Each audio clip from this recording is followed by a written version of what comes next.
A very warm welcome back to the channel. In today's aviation recap, Virgin Atlantic are expanding their network with the addition of new destinations as part of a pretty major overhaul to that route network. Emirates has unveiled a new special livery, and where I'd like to begin focus today, that is on consolidation efforts within Europe, which are continuing as Lufthansa Group eyes a prospective stake in TAP Air Portugal. According to new reports, the stake could be valued at some 19.9%, with the German group keen on adding the Portuguese-based carrier to its ever-evolving portfolio of airlines that call this group home. If secured, such a collaboration would come just moments after Lufthansa secured a deal with ITA Airways of Italy as part of its attempts to increase its own connectivity and market share across a country that it has historically struggled in.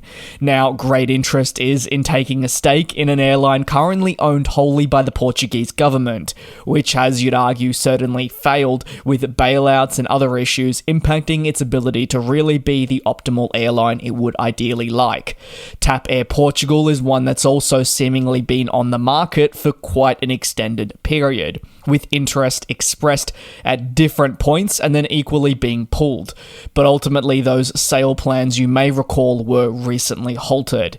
After a period when TAP's future seemed uncertain, the government now knows it needs to expand its horizons and secure an all-important partner to enable TAP to continue flying. This is where Lufthansa Group comes into the equation, with the group eyeing TAP as the perfect addition to its ever-growing family. While a stake would start at a quoted 19.9%, or let's just say 20%, similar to other consolidations we've seen historically, there would be room to increase this later down the line if it is deemed feasible. Furthermore, consolidation efforts that I speak of within Europe have been heating up massively of late. Airline groups such as Air France-KLM, the as touched on Lufthansa Group, and even IAG have all been looking to add to their portfolio, with deals either approved, rejected, or in the works over, I'd say, the last 18 months.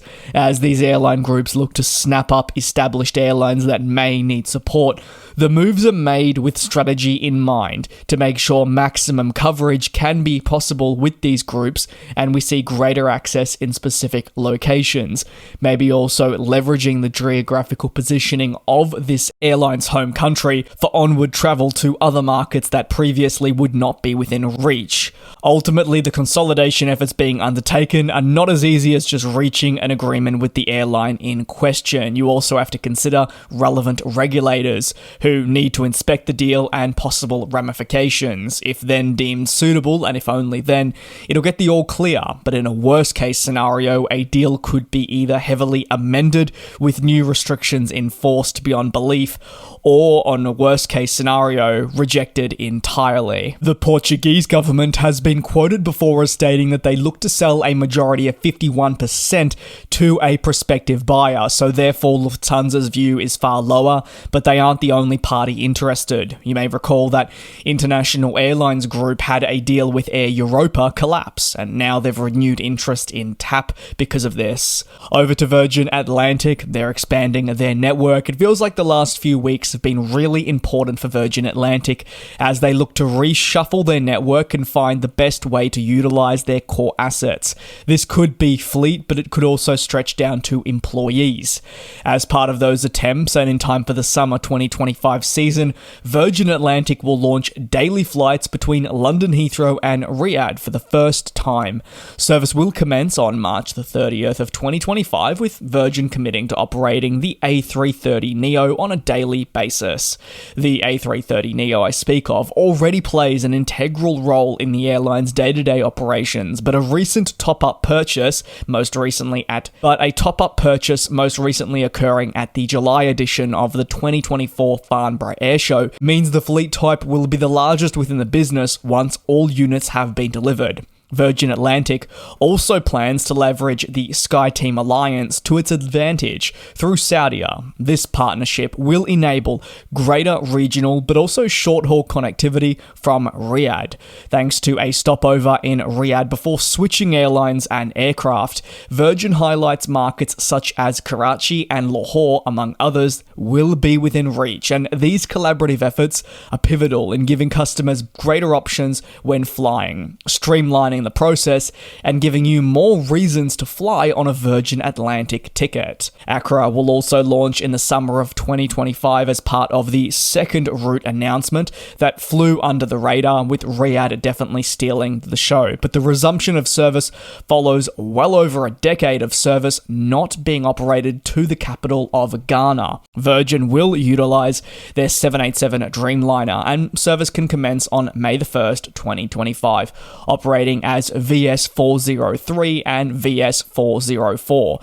While a lot of focus will be on enhancing their flights towards Ghana, Virgin Atlantic actually makes note that the resumption will be really important in connecting travelers from Ghana to markets such as North America through London Heathrow. On to the final story.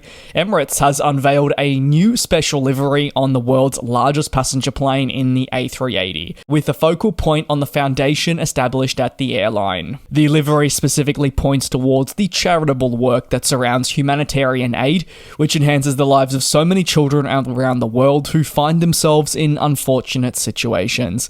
Emirates has not been immune to liveries, focusing on key global issues, such as the immensely popular United for Wildlife liveries that featured on the A380 back in the 2010s.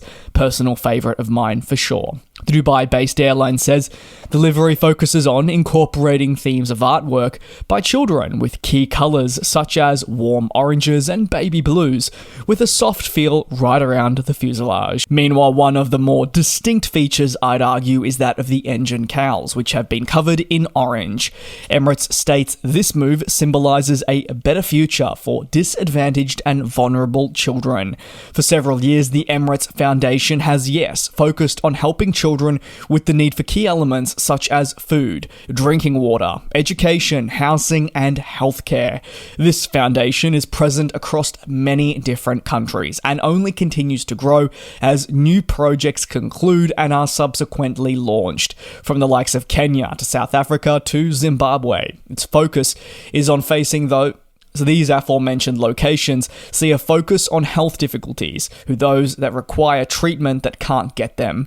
Emirates has already facilitated so many flights since the conception of this foundation to aid those in need, and they continue to use what you could only describe as a blank canvas on their aircraft to promote things with a deep meaning. But equally, they use this canvas as an opportunity to work with key partners, somehow really finding the balance in between. That'll conclude today's aviation news recap. If you have any thoughts, including maybe your opinion on this new Emirates special livery, the best place to leave it is down below in the comments. Please take care, be safe. I'll see you same place, same time tomorrow for your latest industry news. And we'll fly.